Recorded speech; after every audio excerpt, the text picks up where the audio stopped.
This is Life After Sports podcast with your host, Kevin Johnson. This is episode 22, and we have a special guest tonight, and I'm so honored to have you on our show. Our special guest is Angela LaChica Sports.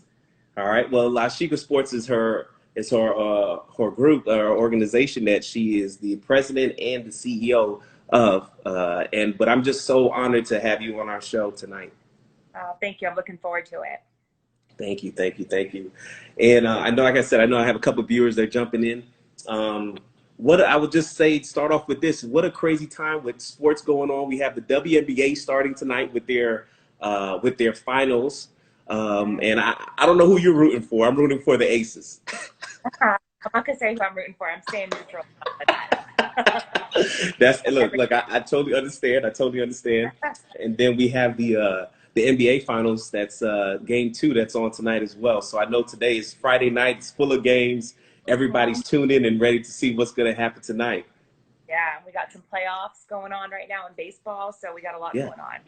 Yep, I live here in South Florida, so I'm happy that the Marlins won today. So I'm I'm a little ecstatic. But look, I would like to say thank you again for taking the time to say yes to come on the show and share your journey with our viewers, to talk a little bit about yourself and just the great things that you're doing with your organization. And so again, thank you so much. So we're going to jump right into it. This is the theme for this series, is the Women in Sports series. And so, like I said, again, we're honored to have you. I had to change up the shift in regards to who we were interviewing when we spoke. I said we've been interviewing a lot of males from the NFL, the NBA. Last week we had Asia Jones from the WNBA, and I said, you know what, it's time to bring another woman on board. And I said, look, it's no other than Angela LaChica. I appreciate you for giving us this opportunity. For other women, for sure. So LaChica is my real last name. LaChica, yeah. So the girl, everybody thinks that I named my company that. That's my made-up name, but that's my real last name. That's your last name? My last name. So look, with that being said, because I know you're going to go into detail about, your last name, about where you were born, let's go ahead and start to talk about your journey and where you grew up. Sure. Yeah, I'm born and raised in San Diego. I'm still here. And I've been fortunate enough with work that I can, travel and still go meet clients and do all the things I want to do while making San Diego my home. Okay. So when did you fall in love with sports? You got to I know there's a history behind it. Yeah, and I think just like everybody says, we just grew up in a sports family. My parents, my dad had a baseball card shop when we were growing up. My parents were both volunteers for the San Diego Padres, and so we always volunteered at different events, whether it was basketball tournaments or scorekeeping at the gym. We were gym rats, and we were a team. So like where one went, we all went. And as I started getting a little bit older and had the opportunity to get more, volunteer opportunities, I started to see that sports could be something more than just a passion, but that I could potentially make a career out of it. And I really never got off track. I figured out one summer that I could get paid to work in sports, and I never looked back. Yeah. Did you play any sports when you were growing up? I did. Yeah, I played baseball for years until I was, not as strong as the boys. My dad was a huge believer in sports. And then basketball, field hockey, softball, volleyball. And once college came around, I wasn't passionate enough to play basketball or good enough, frankly, but still wanted to stay around sports and figure out how I could make that transition. So growing up, do you think, would you say, based on your experiences, and also because I think it's always a component of having your parents being involved in sports, that it made you want to be around sports overall? Totally.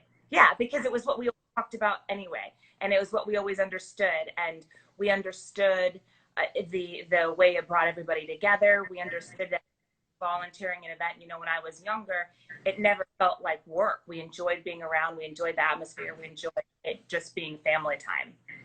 Okay. Well, talk about your college experience. Let's talk about the college you went to, the experiences that really navigated to what you're doing now and giving you that opportunity. So yeah, that's a great question. My college experience was really what set the tone for my career in a very important way, particularly being a female in our industry. I from San Diego, so I went to San Diego State. And once I realized that I didn't want to play sports anymore, but still wanted to be around, I applied to work for the men's basketball team. And this was in 1998, so a really long time ago. I worked for 1 year. I was the only female. It was all great. And then that second year, the coach was fired, and they had hired Coach Steve Fisher, brought him in to really shake up the program. They had a new arena, so it was a really big deal at the time. And Coach Fisher, you know, he had his Fab Five. He was very old school, very traditional, wanted nothing to do with me. You know, I did not want a girl around. He did not want a girl at practice. He didn't want a girl in the locker room, none of it. And I had to beg him. I remember being in his office, begging him. I was 18 years old, 19 years old, saying, Coach, look, I want to make this my career. I want to learn from it. I'm not here to date the players. Like, where I want to go. Begged him. Some of the other coaches weighed in and went to bat for me, and he ended up bringing me on the very first road trip. And 4 years later, I ended up being his manager. I traveled every single game. You know, he had gotten into it with in the locker room one time at Air Force. They weren't going to let me come in and out of the locker room, joint locker room. Yeah. And he went to the dean at Air Force and said, she's part of our team. She's so. And then, you know, a few years ago, he was at my wedding. So it's changed so much. That's like a family. Yes. And I tell him all the time that his one decision to take a chance on me totally changed where my career went. And I owe so much of what I've done because of him, for him giving me that chance and believing in me. Yeah. No, I mean, you're talking about just taking the chance. If you actually take a look at what's happening in the industry today, I mean, recently we just had an NFL referee that was a woman. And it was just great. I mean, just to see that women-led organizations or just that the industry is changing to not only be like, oh, this is only a male-dominated sport. We can't have women working in this industry. That is changing. Along in the NBA as well, we have assistant coaches that are on staff with a couple of NBA teams. So, I mean, I love I just love where the sport is going and just being inclusive, not to only male dominant, but also allowing women to have a voice and to also have an opportunity to be able to work in that environment. Absolutely. Yeah. It's really cool to see. And it's cool to see what that could potentially mean for my daughter when she's older. And just, it's kind of a trip to think back that, you know, I grew up in a time though where I was told you did not have this job because you're a girl. Like, think about that. Like, that wouldn't fly today. Yeah. You know, that was 21 years ago, though, a long time ago. But yeah, it's really cool to see where it's at. And I hope it only continues to grow. Yeah. Well, talking about that, you know, I like to do my interviews where we talk about pre-career, in-career, and then we go into post-career. So jumping right into in-career, tell us a little bit about your first job in the sports industry outside of working at San Diego.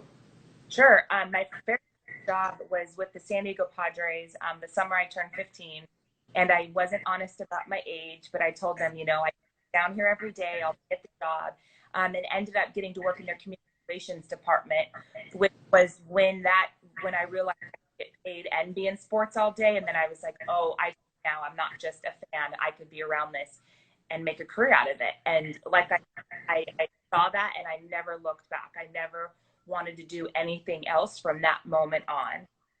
And seeing, you know, I'm 40, so that was 25 years ago, and knowing that I've committed my career to sports and knowing how hard it was most of those years, it's just a very proud moment for me to see, you know, where that started and where it's at now. Yeah. And I'm just listening to your story about the different people that have planted not only the seed from your parents being fond or being allowing you to kind of grow up in that sports atmosphere and them being supportive of it as well, and having to play a tremendous instrument and just allowing you to just live out your dreams. And then hearing that the Coach Fisher being able to make you inclusive in the team, like, no, she's a part of our team, and him being open to that journey. Now to, you know, talking about your journey with your company. So discuss your company that you are the president and CEO of, and talk about it, because you have a lot of interesting things that are happening with your company that we would love to hear. Yeah, sure. So we just actually celebrated 13 years in business, which is wild. Yeah, thank you. And it was a very long road. We're women led, which is something that I'm just so proud of. I have my sweater on that says girls can do anything. Yes. But we focus really on everything off the field for athletes or for properties. Social justice is one of our biggest focuses right now.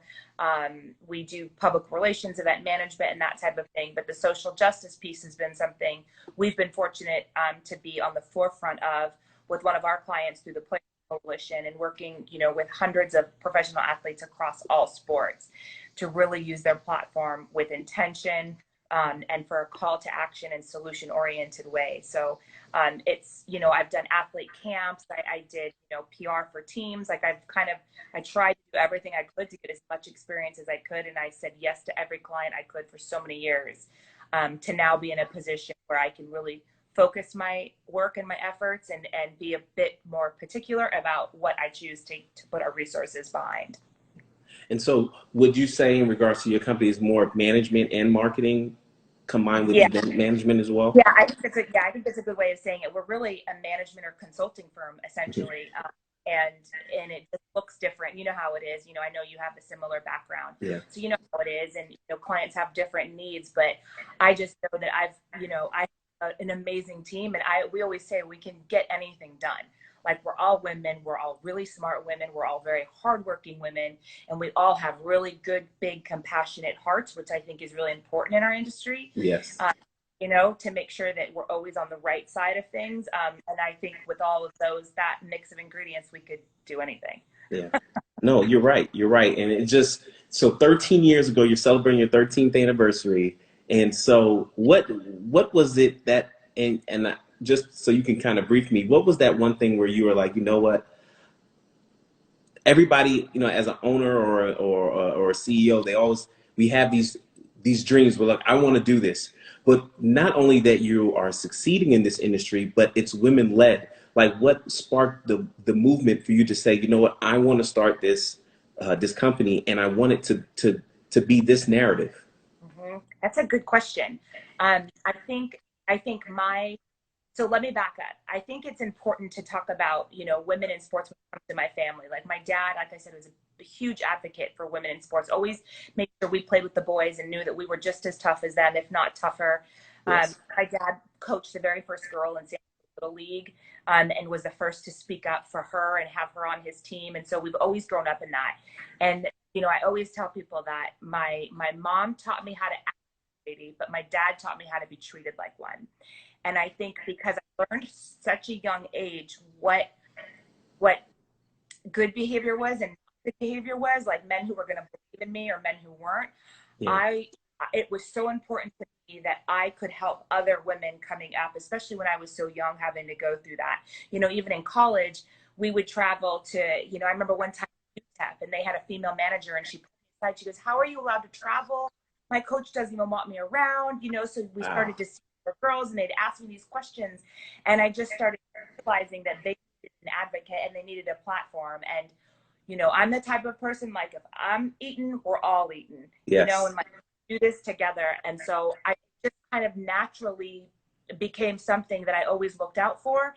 And then as I'm 3 or 4 or 5 women deep in who I've hired, now I'm very, very intentional. This is all I want to hire. Not that that's completely true, but it's just something I'm so proud of. And I think we are such an asset to each other and so strong together that it's just been something that is, it's one of my focuses on when I'm giving back and talking about those areas. And I think it's phenomenal. From my background, working as a college professor, working in the coaching industry, I was coaching women's basketball for 10 years, and then also doing management with professional athletes. I totally get it, because on the other side, I've been there where I've had a lot of students who are interested in the sports management field say, "Coach, I would like to get involved in this, this, and this, but I don't see people who look like me. I don't see women-led organizations or companies that I can say, hey, they may give me a fair shot." So to know that you're doing that in this space, in this industry, I think is remarkable. Thank you. I think it's remarkable. Thank you. So with Really that saying, sorry, go ahead. No, it's just, we're really proud of it. I'm very proud of that. Great. I mean, that's a great accomplishment. And so my next question is just to talk about, what is the most remarkable accomplishment that you have achieved in your career that stands out to you? Um, I think two, if you don't mind. Oh, yeah. There was one in 2011. I was with an organization. We were the organizing group for the Carrier Classic. That it was the first college basketball game held on an active aircraft carrier. It was the Carl Vinson, and I was the local group on the ground. And as we were in planning processes, because it was such a national game, big deal that the Navy was signing on, ended up being at the Pentagon to meet with the Secretary of Navy, Wow. meet with the ADs from North Carolina and from state and all these big people. And the day I was supposed to fly out was the day they had caught Osama bin Laden. And so they didn't cancel our meeting. And so that was a Sunday night. I took a red eye out and I found myself being in the Commandant's room at the Pentagon having lunch with the Secretary of the Navy after his SEAL team had just captured, SEAL Team 6 just captured Osama bin Laden.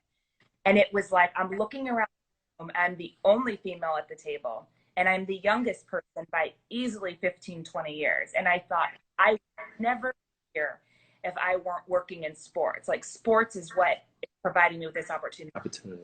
So surreal. It was, I will never forget. I emailed myself on the way home so I could remember all the details. The course meal and the butler and how it felt, and it was just so surreal. So I think that was probably my number one highlight moment. And then number two, I think it's where I'm at now. I'm so fortunate to be, like I said, on the forefront of this social justice movement with athletes. Been working with a handful of guys since 2016, and that's just continued to grow. And we're working with anywhere from 800 to 1,000 athletes across all sports and current former athletes at any given time. And to be able to be in those conversations with the NFL and to be talking to these teams and navigating them through all of this has just been so rewarding, because I feel I don't know what I can do, but do my job every day to help them make a difference, because I want to do everything I can do, and so it's also really rewarding finally. There's some days where I miss running a bowling tournament, or like a golf fundraiser, but it's just such important work. Look, and I know because all with the growing pains of having your own company, you have the opportunity of you do hands on with everything. And Right. as years progress and you've seen involvement and growth within your company, now you're like, oh, the things that I was doing before, now I have other people that could be able to help and assist. And sometimes, like you said sometimes I'm like, I miss that. I miss doing that. And Yeah. now but it makes you think to yourself that, wow, my company has really transformed. Like it has really transformed and it's grown to on a larger scale where we're doing so much. So it makes you count your blessings in regards to the growth. Yeah, that's such a good point.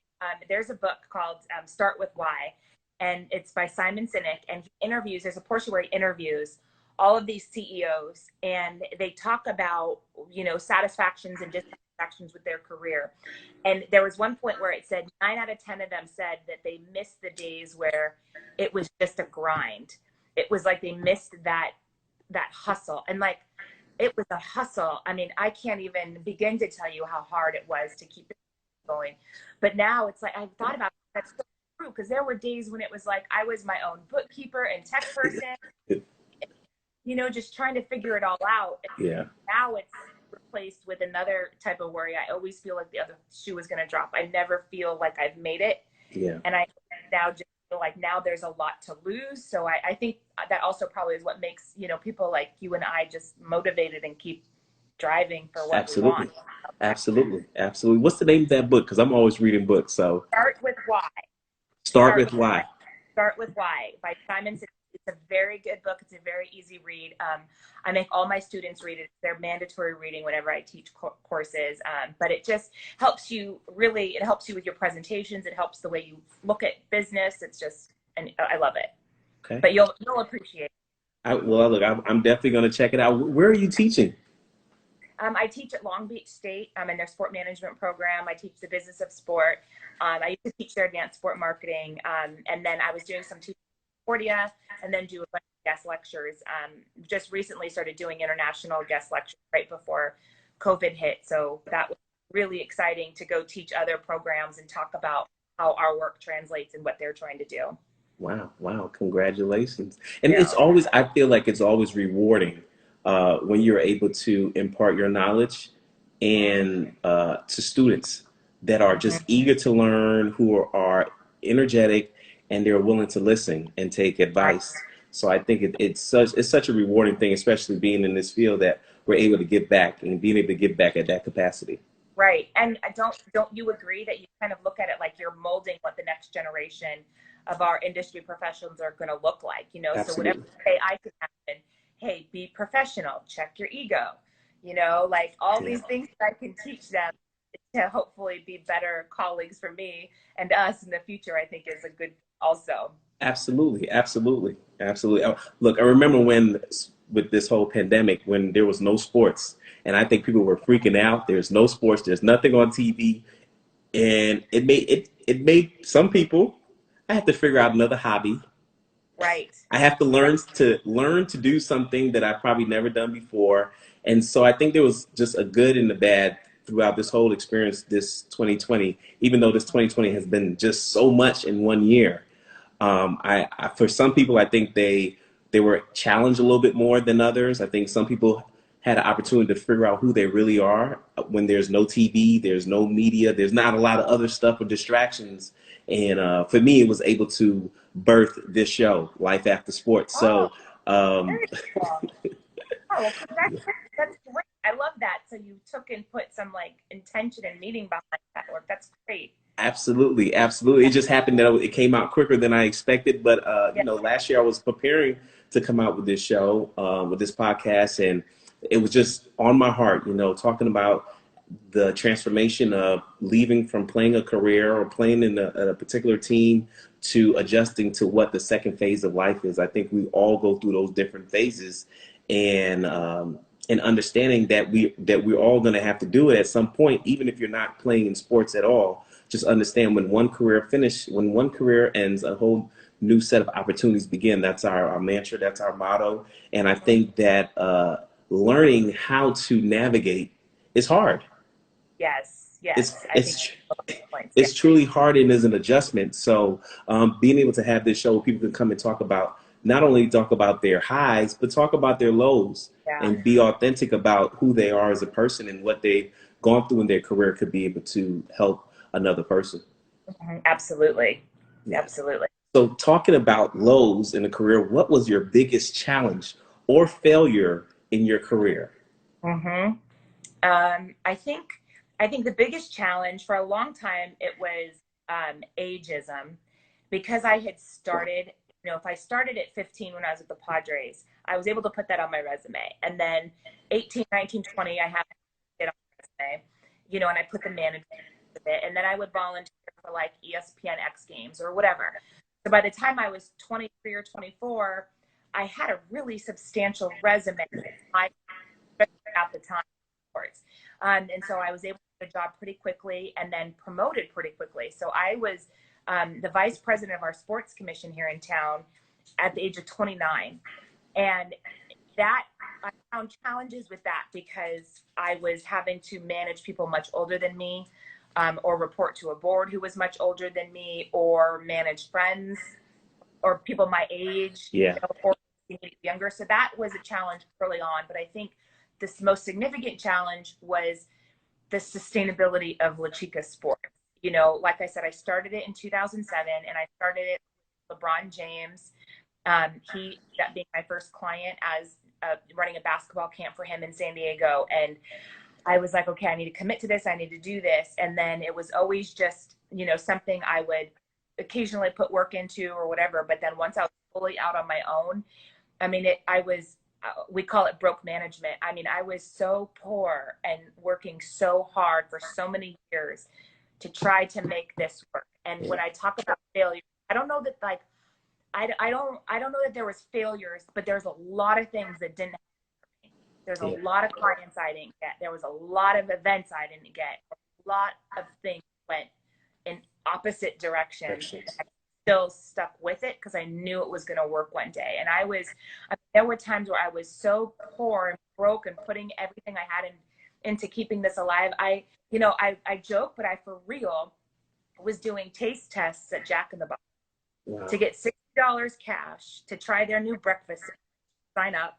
So I had $60 cash so I could get gas in my car to drive up to LA to spend, 10 minutes FaceTime with an agent whose player I wanted to work for, and just that hustle and that FaceTime, or renting out my extra room to foreign exchange students and managing their schedule and their meals to help pay my rent so I could have this company going, so I mean, it was blood, sweat, and tears for a long, long time. And I think it was so hard when I think about like failures, it was so many no's that I got for years. And I don't know how I continued to go because most people's egos would have been so hurt, Yeah, it would have been hurt. Well, in this business, it's either you outwork people and you're genuine and you're authentic, and you'll probably survive longer in this field, but if not, it's not for the weak-hearted. You really have to be strong and be okay with having 100 no's. 101 no's, and then more no's, and then another 100. And yeah, and you're right. It does. I think it was, I did never give up, but I think it was, people knew my reputation and knew the authenticity and knew, that I ended up, a couple of things went my way and then started going really my way, which was great. But I think I'm the same. I'd like to think I'm the same person now than when I started. And I still work just as hard as when, you know what I mean? Like that doesn't stop. Because like I said, I just feel like I'm just never okay with where things are at. So I have another question for you, for maybe some of our viewers that may be interested in getting into this field. Did you do any post-secondary degree? I did. I got my sport management degree at Long Beach. And then I did a year and a half of law school, which I am still debating about whether I should go back and complete. But I found that my business, especially like as I was doing presentations and just my analytical thinking piece of it. But yeah, I did. And I think, I know that you're studying your doctorate. I believe in anything education and think it's always an added value. And just like you've branched out to do so many different things with your degrees, whether it's coaching at a college level, teaching, using it in your business, and so on. I think all those pieces help each other, because the same thing with my business. It started off with doing basketball camps, community involvement, and then from there it just went pew. Right, and that's how it goes, right? Yeah. So, talking about professional athletes and working with them, how often does the conversation comes up about life after sports with your clients? Like, and it may come just briefly. It may be something that they may have said to you, and you're like, maybe you should start thinking about that. How often, or does that conversation even comes up? It does a lot. It doesn't come up in terms of what am I going to do when I retire? Correct. A lot in the framework of, hey, I'm getting this internship here. Do what are your thoughts on this? Or just casual conversation. One of the players I work with happened to tell me that he's sitting in on some marketing meetings for the front office that he plays for. Yeah. I said, hey, if you ever need anything, let me know. So we started talking, and he's like, trying to gain as much back office knowledge, so when I'm done playing, I can transition into this, or so it's a lot of those type of conversations, and so many players I talk to do that, whether it's off-season internships or additional classes or whatever. I mean, I'm fortunate to work with a group of players that we do work with. They're professionals across all areas of their lives. Yeah. And I think it's important, navigating that second phase, because you're not going to play in the NBA for 30 years or 40 years. Mm-hmm. You're not going to play. Major League Baseball is a little bit different, because you can, depending on how your contracts are done. I forgot his name, Bonilla. By who? I think his name is Bonilla, Bonilla. Yeah. Bobby Bonilla. Where his contract, he's still getting paid $1 million every year. So I don't know, whoever was his agent, they did Yeah, that's a name from like Blast from the Past, that name. That's great. So, I mean, thinking about, it's great that players are starting to think about, what am I really interested outside of sports Yeah. that I can be able to go ahead and put my face or my name on what that career may be. And it's good that they're starting to think about it now. I've interviewed a lot of athletes, former and current, that was like, man, I wish I had this kind of conversation while I was in my prime years. And, I say, well, sometimes you look at the people, the circle that's around you. Some people, they listen. Some athletes listen, some athletes put it to the side. When you're on plan A, you're focused on plan A. You're not Right. really in tune to plan B or C. And so it's different for everybody. I agree with that completely. You're right. And where they're at, I think sometimes like their maturity level and being able to understand that they're not, invincible or going to be this star forever, and what resources are available to them now as a current athlete that they can transition into a second career. Yeah. Well, talking about in career, we're going to go straight into post career now. All right. Cool. So, what's your purpose? If you had to give me a sentence or a couple words on what's your purpose, and do you feel that your daily productivity is fulfilling your purpose? I Yes, I do. That was a tough question. I think that my purpose is to do the most I can with all I have. Yeah. So if that means if that in my family, do the most I can, whether that is spending all the time I can with them, being there when they need me, making sure I'm being a good role model for my daughter and a good wife for my husband, whatever I can give and whatever, making sure I'm doing that. Same with friends and colleagues. And I think even same with strangers, and I think that's where my career comes in, because a lot of the work that we're doing is advocating for people who don't have voices and for communities who aren't being heard. And so if I can do all I can, using all the resources at my disposal, whether it's my knowledge or the people I work with or whatever access I have to then translate that for people, I think like I said, I get to live vicariously through the work that we do. But I also think that, it's really important work, and I do feel it's making a difference. Yeah. So I hope Okay. that answers that question. No. That was a hard question. Yeah, I know this. I know it's a little. That was a little challenging one. Like, what is your Yeah. purpose? So you fulfill it because it's Yeah. like it's really like a checkoff list. Like you may have goals for the year, and it's like, are you hitting? Some days you may not have hit that target. I'm talking to me too, for Yeah. my end, where Right. you have these goals, and some days you may have slipped and not even spend an hour or two or three on those particular goals that you're trying to achieve to make sure you're executing. So I try to now look at something every morning. I'm like, okay, within my 24 hours of today, did I do this for at least a couple hours to show Right. myself that I'm at least intentionally being very intentional about hitting those different targets. And for me, and I can't ask that question without giving you what my purpose is. I Yeah. feel my purpose is to inspire people in whatever I have, just to inspire people. And that could be with time, that could be with money, that could be with just listening.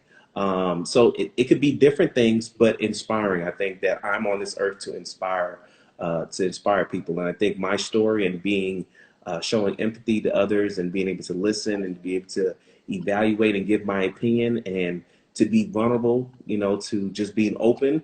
I think that's my gift to the world, my purpose to being here. Well, you know what you do too, and I've only known you a short time, but you allow people to be heard in a way that that we know you're listening. So I think that's a really, especially nowadays, I think that's just such an important trait. And I think that, just even how you handle your podcast and how much time and effort and love that you put into this, is it's clear that you what other people have to say and that you're not just checking a box. Yeah. No, I appreciate that. Thank you so much. Welcome. Do you want to be on my podcast now? We'll flip the tables. Yes, look, just invite me. I'm there. You just tell me the date. LaChica something. Talks with LaChica. I'm there. You let me know. Well, saying all this and us, I feel like we on the same energy wavelength and just being able to just inspire those that are listening, I think is just great. What advice would you give or that you would like to share with professional athletes who are uncertain about their journey and what's expected with life after sports? So you can imagine like it was one of your clients, but what advice would you like to share to those that are listening in regards to, the uncertainty? I mean, this year, just not to deviate from the question, but with all this uncertainty this year and trying to, figure out with this pandemic and your career and your family and all these different things, closed stores being shut down, businesses being lost, people are going to foreclosure, people losing houses, all these different type of things. The uncertainty of this journey, what advice would you give to a professional athlete?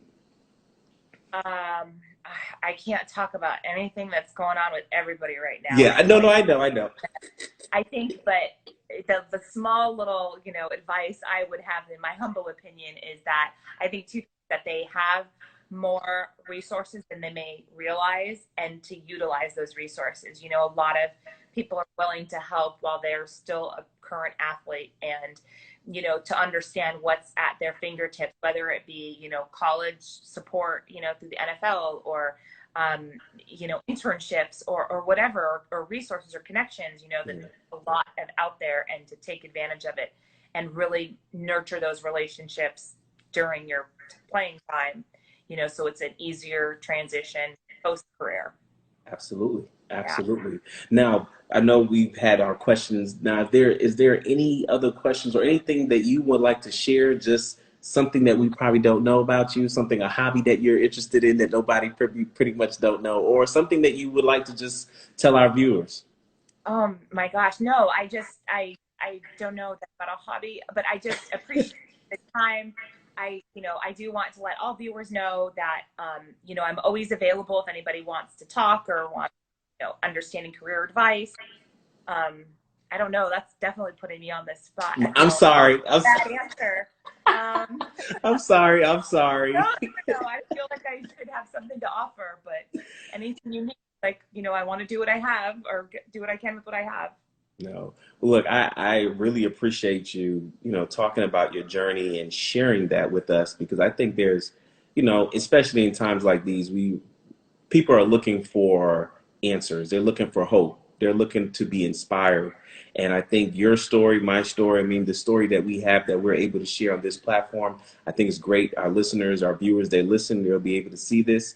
And, we're here as a resource to help. And I think, and I say this to any athlete, anybody that I'm working with, or in any career, if you're here on this earth and you're not able to pave the way forward for somebody else, you really have to identify what you're really doing here, because it's not all about us. It's about how we impact and how we are able to show people and be loving towards others. That's what I was going to say. No, yeah, kidding. That's exactly right. Yeah. It's about, a good point. It is about giving back, and remembering where you came from, and remembering who helped you along the way. Some of my team members there when I was so broke, and they were working for me for free, and they were giving up their own time because they believed that this was going to work, and they're with me for as long as I'm around. You know what I mean? Just remembering, what people did for you too, and making sure you're making that time for those coming up. Yeah. I think is really important. It's important, and it's crazy when you're not crazy, but I think it's great when you could be able to see people that you have went through different stages of your growth with, and you see them winning, and maybe in the same career or in a different career, and you want to applaud them just because they deserve it. They've worked, they've grind, and you're grateful to see them, give them their flowers when they're alive. I'm happy that you are hitting these different targets and you're executing, and I appreciate it. One of my friends, his name is Stan Remy, and I'm ecstatic for him, because I remember when I was coaching at Broward College, we were working out training. I was helping him with training different athletes, Brandon Knight, Keon Dooling, and a couple other guys. And he didn't have a gym. I had access to a gym because I was a college coach at that time. So I was like, you can use the gym for free. Now I just looked. I stay in contact with him all the time. He's here in Miami. He just started has his own gym now, the Miami Perimeter. And so when I say I'm getting ready, I want to go and celebrate with him just because I understand the journey. I was there to see the journey and to see that now he's on the different, it's training. He trained Dwayne Wade when he was still in the league, trained a bunch of 50 or close to 100 different NBA players that's in the gym with him every summer or being flown out to train. And so you want to see the people that you've worked with and you've grown with in regards to your maturity and work professionally. When you see them grow, you want to give them handshakes, clap them, give them their roses when they're alive, because it's dedication. Absolutely. That you hit the nail on the head with that. And that's definitely a philosophy that I've ran my business by, making sure that I'm providing a very safe, comfortable learning environment when they're entry level and coming in, but them giving them their own autonomy and independence to be able to make those decisions and grow on their own, because that's only going to help all of us, and if you teach them, what is the saying? When you teach them enough, you teach them so they would move on, but treat them so they never will. And I'm really proud that a lot of the women that I work with are women I've worked with for years and years and years, for years, since 2007, 2008, and that's a very big source of pride for me. And I think, again, it's all how you treat people too. But Yeah. I think that comes from, when you exude a very silent confidence. And I think that's important because people who aren't in that position feel threatened, and that's not a healthy environment. And then they're not as quick to celebrate others or give them their flowers, which is such a shame, It is. It really is. Well, I've took up all your time tonight, and I have one more question for you. Yeah. So, I've been asking all of our guests once they get on the show if they can nominate 3 women that they would like to at least give them the opportunity to share or to tell us their story about Women in Sports series and be on our show. What are those names that you would like to nominate? And I'm writing them down. Yes, and you asked me this before, and this is the hardest homework assignment because I'm so proud of so many women that I work with. And I'm going to send you more names, but I know I'm only allowed to read on air. But if I have to narrow it to 3, and I think for this particular series, I think it would be important for you to talk to Jenny Kavnar. She is the play-by-play announcer for the Colorado Rockies. She was the first female play-by-play announcer for MLB since like 1993. And what I love so much about Jenny, not only is she just such a hard worker and such a professional, but she's a girl's girl. And she's someone who celebrates women in sports genuinely. And that is so important to me. I think that's one who I think would be really good for you to speak to is Tracy Odie Blunt, who is the SVP of Corporate Communications for the NFL. But Tracy has a really unique background in politics prior to her life at the NFL. And it's been really cool to talk to her and kind of pick her brain as now we're in the social justice climate. And she has this whole political life previous to this. And she comes at things from such a different angle. And I just always learn whenever I speak to her. And I think she would be a really, really relevant person to talk to in this moment right now. Okay. And then the third person, it's been so hard to narrow it down, but is someone I had spoken to you about, is Dr. Chelsea Hayward. Okay. She holds a special place in my heart because Dr. Hayward was a former student of mine years ago at Long Beach and sat in the front row every class and just tried to soak up everything she could and would keep me after class and ask questions or would email me and want to know why I did something or just was a sponge. And she just now grown into this role. I had shared with you previously, but she just got her doctorate from USC. Improving the effectiveness of athlete activism was her dissertation. Yes. Yes. But she has now grown into this role with us and is an advisor on the Players Coalition, not only being able to speak and lead on our player relations, our messaging as a Black female, but with an education in racism specifically. And it's been so awesome isn't the right word because it's been such an ugly time, but it's really great to see her in a position where she can truly responsibly educate people who are looking to learn. And it's being done the right way. Yeah. And she just has so much to offer, and she's, I think, someone who you would have to speak to about her journey. How she's been able to bring some educational application into what's happening right now, talking to so many of these athletes. Yeah. No, Yeah. that is great. And I know you said you were going to give me four, but I know I forced you to narrow it down to three. But if you had one more, I do have one more, but like I said, it's been very hard. I think Hannah Gordon from 49ers is going to be my fourth one. okay, Hannah. Hannah, and I'll email this all to you. Okay, But it's been, and again, another really relevant position, but what I've really enjoyed about working with her, I've always heard good things about her, but wasn't fortunate enough to get to work with her until just recently. So what I've really appreciated from her is how, she's in a position with the front office and is really leaning in to listen to what her players are asking for, and being really collaborative about making sure during these times that her athletes are being taken care of, the front office is being taken care of, but everything that they're doing in a social justice space is very deliberate, and they come at it from a very good place. And yeah, I know what it takes to pull that off in a front office, and it's just been really rewarding to work with her in that space, because I feel like she's on our team. She gets it. and she uses her power for good.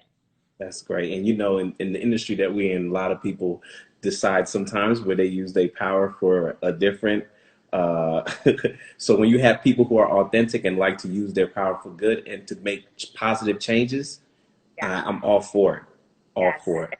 I love seeing that. And like I said, I could list so many other women, and I can give you more names, but those were the ones that are, my day to day that just kind of popped up. Jenny, I haven't spoken to in a while, but Yeah. I thought she was cool from a different angle, Yes. just being a female pioneer. Yes. For the series that you're hosting.